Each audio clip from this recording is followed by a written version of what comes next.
Hello बच्चों, मैं शंकर देव शर्मा, प्रवक्ता हिंदी। आज आपके सामने एक नया विषय लेकर उपस्थित हूँ। हमारा आज का विषय है कक्षा 12 अंतरा भाग 2, प्राचीन काव्य। संत गोस्वामी तुलसीदास द्वारा रचित उनकी रचना गीतावली के 2 पद। इन पदों में राम वन गमन के पश्चात माता कौशल्या की हृदय विदारक विरह वेदना का वर्णन जो है यहाँ पर प्रस्तुत हुआ है बच्चों।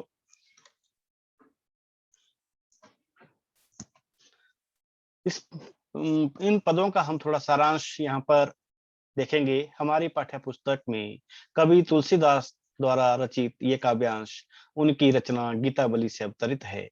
गीतावली के 2 पद का उल्लेख यहाँ किया गया है। प्रथम पद में माता कौशल्या के हृदय के भाव को दर्शाया गया है। इस पद में राम के वनगमन के बाद माता कौशल्या राम की वस्तुओं को देखकर उनका स्मरण करके अत्यंत दुखी हो जाती है। वहीं दूसरे पद में माता कौशल्या राम के वियोग में इतनी दुखी है कि राम के अशुभों को भी देखकर, उनके दुख को देखकर राम के अयोध्या वापस आने का निवेदन करती है। श्री राम की बातें माता कौशल्या को बहुत भाव विभोर करती हैं। इसी बात का उल्लेख इन पंक्तियों में किया गया है।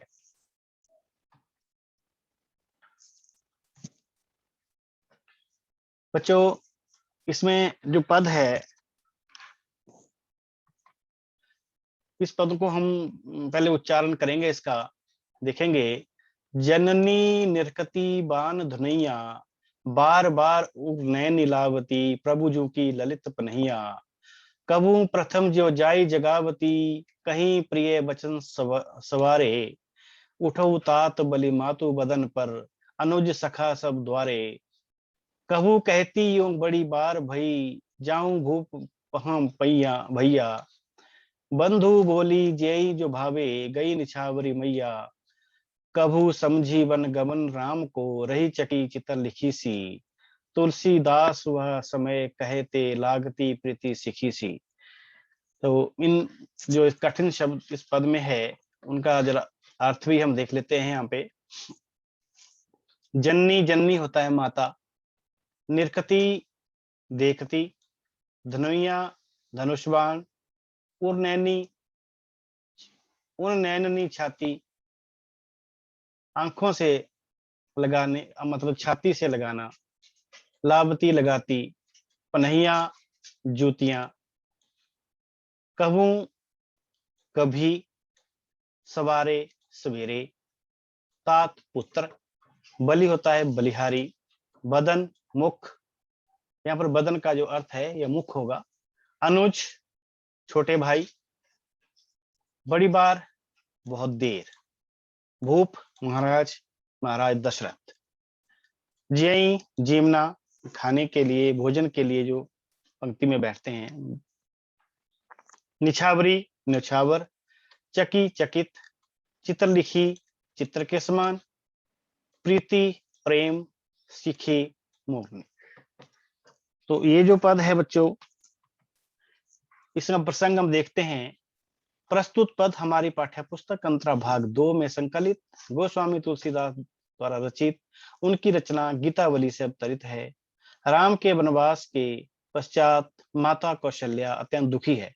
वह किस प्रकार राम की स्मृतियों में खोई रहती है तथा राम की बचपन की छोटी छोटी चीजों को देखकर भावुक हो जाती है। इसका कवि द्वारा मार्मिक एवं मनोवैज्ञानिक चित्रण जो है वो प्रस्तुत हुआ है।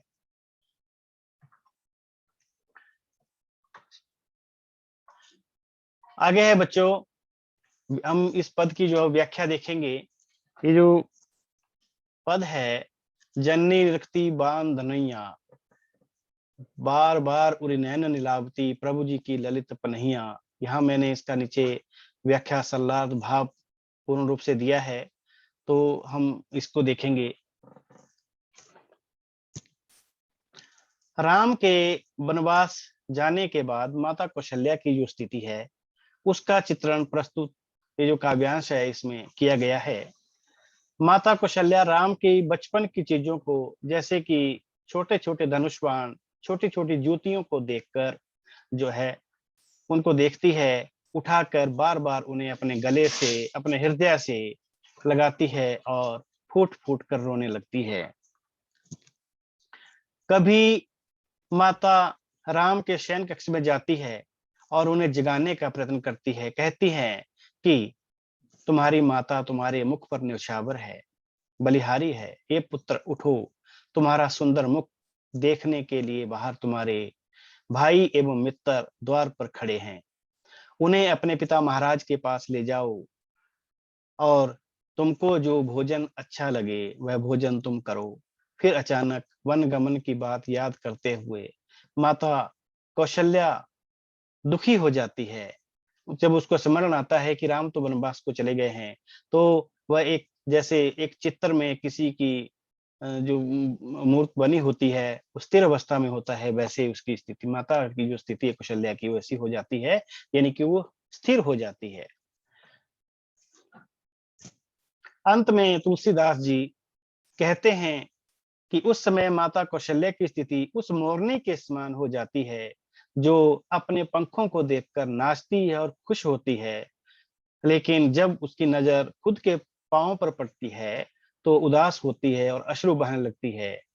तो ऐसी ही स्थिति यहाँ पर माता कौशल्या की है।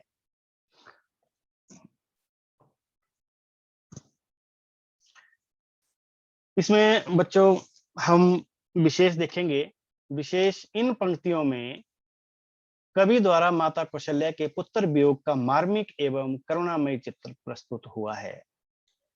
पंक्तियों में ब्रज भाषा का सुंदर वर्णन है, जो गीतावली अपने तुलसीदास जी के जो पद हैं, पद की जो भाषा है वो ब्रज भाषा है बच्चों, और उनकी जो मानस की भाषा है, रामचरितमानस की, वो अवधी भाषा है।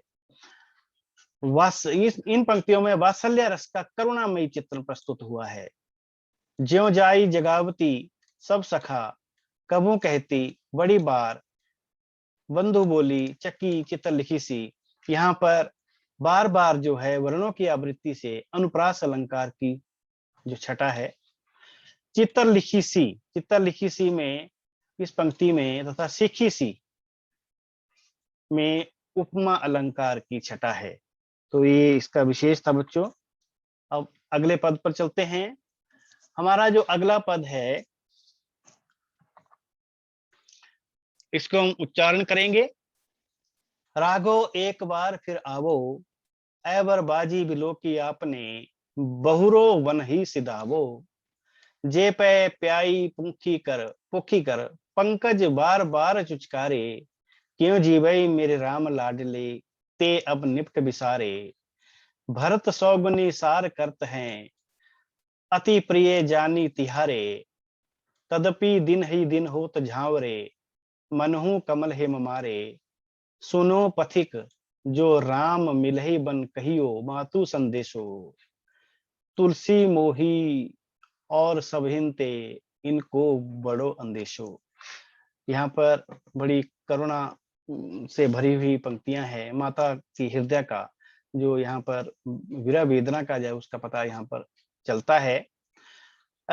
शब्दों के जो अर्थ है देखते हैं। राघो राघव यानी कि श्री राम, आवो आ जाओ, बाजी घोड़ा, बिलोकी देखकर, बहुरो फिर से, सिधावो चले जाना, पय पय होता है जल, प्याई पिलाकर, पोखी सहलाना पुचकारना, कर पंकज होता है कमल रूपी हाथ, जीवई जीवित रहें, निपट बिसारे, बिल मतलब बिल्कुल भुला देना, निपट निपट बिसारे का मतलब बिल्कुल भुला देना, सार देखभाल, जानी तिहारे तुम्हारे जानकर, तदपि फिर भी, झांवरे कमजोर होना, कुमलाना, पथिक यात्री, मोही मुझे, सबहीन सबसे ज्यादा, अंदेशो चिंता। तो जो बेटा प्रसंग है इन पंक्तियों का, वो पहले जैसा ही रहेगा। कुछ पंक्तियां जो इसमें अतिरिक्त जो है वो जुड़ी गई हैं। प्रस्तुत पद हमारी पाठ्य पुस्तक अंतरा भाग 2 में संकलित गोस्वामी तुलसीदास द्वारा रचित उनकी रचना गीतावली से अवतरित है। राम के वनवास के पश्चात माता कौशल्या अत्यंत दुखी है। वह किस प्रकार राम की स्मृतियों में खोई रहती है तथा राम की बचपन की छोटी छोटी चीजों को देखकर भावुक हो जाती है, इसका कवि द्वारा मार्मिक एवं मनोवैज्ञानिक चित्रण प्रस्तुत हुआ है। इन पंक्तियों में माता कौशल्या राम के वन चले जाने से दुखी घोड़े की चिंता करती है कि किस तरह राम के वियोग में उनका घोड़ा भी अत्यंत दुखी है, तो दिन प्रतिदिन कमजोर होता जा रहा है। बच्चों, ये प्रसंग हम इस प्रकार लिखेंगे। अब आगे देखते हैं हम इसकी व्याख्या। व्याख्या में पंक्तियां जो है ऊपर दी गई है, ताकि इनको देख के हम नीचे इसकी व्याख्या हमने की है इसको। तो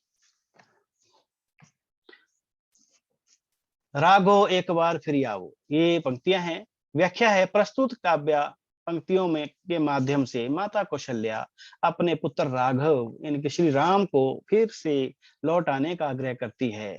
माता कौशल्या कहती है, एक बार आकर अपने घोड़े को देख लो, फिर वापिस वन लौट जाना।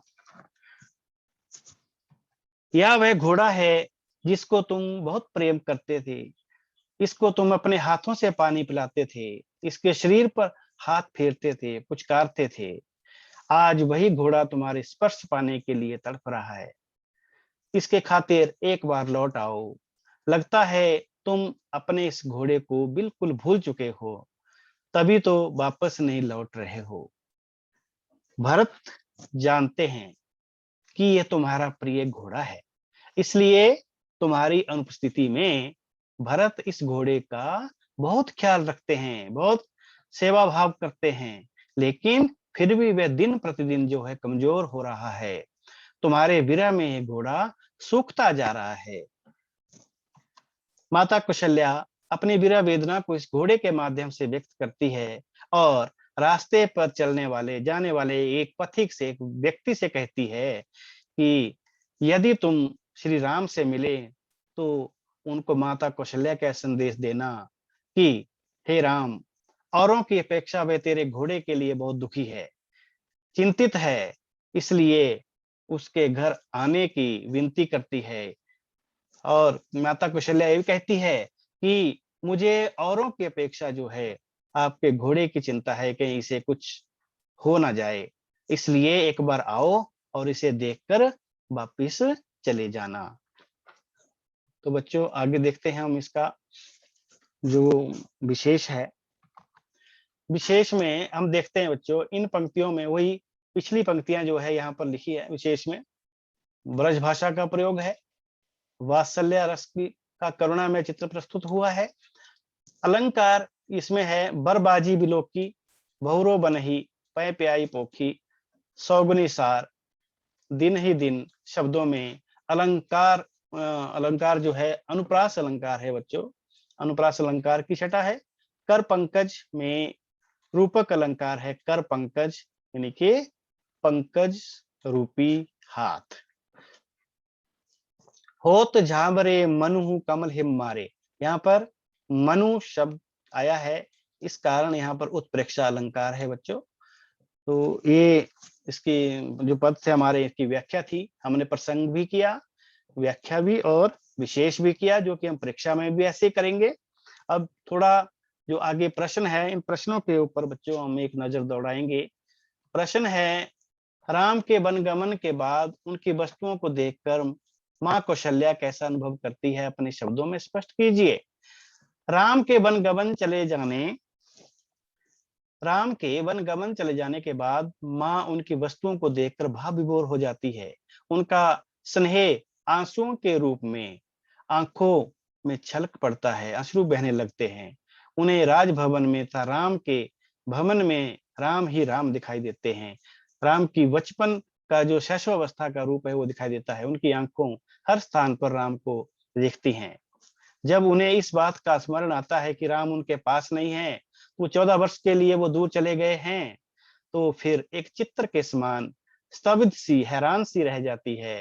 राम से जुड़ी वस्तुओं को नेत्रों से लगाती है, अपने हृदय से लगाती है और व्याकुल हो जाती है कि उन्हें स्वयं भी शुद्ध नहीं रहती। माता जो है वो वियोग में इतनी व्याकुल है कि उसे किसी प्रकार की सुध नहीं रहती। पुत्र के कष्टों का भान करते हुए वे और भी अधिक दुखी हो जाती है।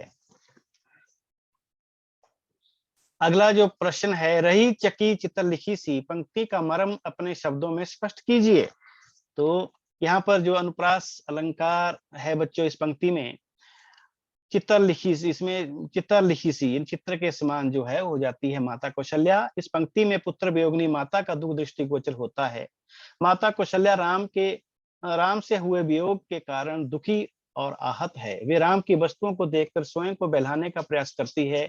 उनका दुख कम होने के स्थान पर बढ़ता चला जाता है, परंतु जब राम के वनवासी जीवन का स्मरण करती है तो हैरान रह जाती है, स्तब्ध रह जाती है और एक चित्र के समान जो स्थिर हो जाती है। जिस प्रकार चित्र में बनाई स्त्री के मुख और शरीर किसी तरह का हाव भाव नहीं होता, उसमें हलचल नहीं होती, वैसे ही राम की दुखद अवस्था का भान करके माता कौशल्या चकित एवं स्तभित अवस्था में होने के कारण हिलती भी नहीं है, स्थिर हो जाती है, चित्र के समान जो है वो हो जाती है। अगला प्रश्न है बच्चों, गीतावली में संकलित पद राघो एक बार फिर आवो में निहित करुणा और संदेश को अपने शब्दों में स्पष्ट कीजिए। प्रस्तुत पंक्ति में माता कौशल्या का दुख और पुत्र वियोग दृष्टिगोचर होता है। माता कौशल्या राम के वन में जाने से दुखी है। वे अपने पुत्र राम को वापस आने का निवेदन करती है। कौशल्या का यह निवेदन अपने लिए नहीं बल्कि राम के घोड़े के लिए है। राम का घोड़ा उनके जाने से अत्यंत दुखी है। वह विरह में, राम के विरह में वो भी जल रहा है। वह भरत की देखभाल के बाद भी कमजोर होता जा रहा है। कौशल्या माता से उसका दुख नहीं देखा जाता। वे घोड़े का विरह भली प्रकार से समझ पा रही है। दोनों ही राम को बहुत प्रेम करते हैं, अतः दोनों ही अत्यंत दुखी है। उनका हृदय जो है रो रहा है और वे यह कहने के लिए विवश हो जाती है माता कि राम तुम एक बार लौट आओ, हे मेरे राम एक बार वापस आ जाओ, मेरे लिए नहीं अपने घोड़े के लिए आ जाओ और फिर आप जो है वन को वापिस चले जाना। नीचे है उपमा अलंकार के दो उदाहरण। तो इसमें बच्चों दो पंक्तियां जो आई हुई है हमारे पास, इसमें ये है, कभू समझी वन गमन राम को रही चित्र लिखी सी। तो इस पंक्ति में चित्र लिखी सी में उपमा अलंकार है। चित्र लिखी सी यानी चित्र के समान। इसमें माता कौशल्या की दशा का वर्णन चित्र रूप में उकेरी हुई स्त्री से किया गया है। जैसे चित्र में बनी स्त्री हिलती डुलती नहीं है, वैसे ही माता कौशल्या राम को अपने पास न पाकर चित्र के समान स्तब्ध और चकित खड़ी रह जाती है। दूसरा उदाहरण इसका है बच्चों, यहाँ पर तुलसीदास वह समय कहते लागती प्रीति सिखी सी। इस पंक्ति में सिखी सी में उपमा अलंकार है। इसमें माता कौशल्या की दशा उस मोरनी के समान है जो वर्षा के समय प्रसन्न होकर नाचती है, अपने पंखों को देखती है और खुश होती है, परंतु जब उसकी दृष्टि अपने पैरों पर पड़ती है तो वह रोने लग जाती है, अश्रुधारा बहने लग जाती है। यहाँ पर माता कौशल्या की तुलना जो है वो मोरनी से की गई है। उत्प्रेक्षा अलंकार का प्रयोग कहाँ और क्यों किया गया है, उदाहरण सहित उल्लेख कीजिए। बच्चों इसमें उत्प्रेक्षा अलंकार का प्रयोग गीतावली के दूसरे पद की इस पंक्ति में हुआ है। पंक्ति है, तदपि दिन ही दिन होत झांवरे मनहु कमल हिम मारे। यहाँ पर मनहु, मनु मानो, जैसे यहाँ पर उत्प्रेक्षा अलंकार है। इसमें राम वियोग, घोड़े की मुरझाई दशा की संभावना ऐसे कमलों से की गई है जो बर्फ की मार से मुरझा रहे हैं। यानी कि जब बर्फ पड़ती है, ठंड पड़ती है तो कमल के जो पुष्प है वो मुरझा जाते हैं। ऐसा करके तुलसीदास जी ने घोड़ों की दशा का सटीक वर्णन किया है। उत्प्रेक्षा अलंकार का प्रयोग कवि ने उपमेय में उपमान की संभावना कर पद का सौंदर्य निखार दिया है और घोड़े का दुख वो सजीव रूप में जो उभर कर सामने आया है। पठित पदों के आधार पर सिद्ध कीजिए कि तुलसीदास का भाषा पर पूरा अधिकार था। तो बच्चों, तुलसीदास जी का जो जब हम इनके पदों को पढ़ते हैं, इनके मानस को पढ़ते हैं, तो हम देखते हैं कि इनकी भाषा में जो है संस्कृत, अवधी, ब्रज भाषा का जो है वो पूरा जो है उसमें भान मिलता है। यानी कि ये तीनों भाषा के अच्छे ज्ञाता थे। उन्होंने भरत राम का प्रेम में अवधी भाषा यानी कि मानस की जो भाषा है वो अवधी है, और जो भी पद इन्होंने रचे हैं, लिखे हैं, उसमें दोनों भाषाओं की मधुरता एवं सुंदर विन्यास दृष्टिगोचर होता है। ब्रज भाषा का भी, अवधी का भी है, और बीच में संस्कृत शब्दावली भी है। गीतावली की रचना जो है ये इसमें पद शैली में हुई है। इसमें अनुप्रास का प्रयोग सर्वत्र दिखाई देता है। उपमा अलंकार और उत्प्रेक्षा और रूपक अलंकारों की छटा भी सौंदर्य जो पदों को जो है वो निखार देती है। बच्चों, अब हमारा अंतिम प्रश्न है कि पाठ में किन्हीं 4 स्थानों पर अनुप्रास के स्वाभाविक और सहज प्रयोग हुए हैं, उन्हें छांटकर लिखिए। तो पहली जो पंक्ति है बच्चों, कबू प्रथम ज्यों जाई जगावती, कहीं प्रिय बचन सवारे। ज्यों जाई जगावती में ज वर्ण की आवृत्ति हुई है, इसलिए यहाँ पर जो है अनुप्रास अलंकार है। कबू कहती यो, कबू कहती यो, बड़ी बार, इसमें क और व की जो है बार बार आवृत्ति हुई है, इसलिए यहाँ पर अनुप्रास अलंकार है। बरबाजी बिलोकी, बहुरो बनही, यहाँ दोनों जो मतलब है बरबाजी बिलोकी में और बहुरो बनही में ब वर्ण की आवृत्ति है, इसके कारण जो अनुप्रास अलंकार है। जे प्याई, जे पै प्याई पोखी, प जो वर्ण है उसकी आवृत्ति बार बार हुई है, इस कारण यहाँ पर भी जो है वो अनुप्रास अलंकार की छटा है। लेकिन इस पंक्ति में बार बार का जो शब्द है, बार बार का शब्द प्रयोग हुआ है, तो यहाँ पर जो है पुनरुक्ति प्रकाश अलंकार भी है। तो यहाँ अनुप्रास अलंकार की इस पदावली में जो है बहुत सुंदर वर्णन जो है कवि के द्वारा बच्चों हुआ है। तो आज बच्चों इसी के साथ जो है हमारा ये विषय जो है तुलसीदास जी का प्राचीन काव्य का जो गीतावली के पद हैं, यहाँ मतलब इसका समाप्ति होती है। हम अगले एक नए विषय के साथ जो है आपके सामने उपस्थित होंगे। तब तक के लिए बच्चों धन्यवाद।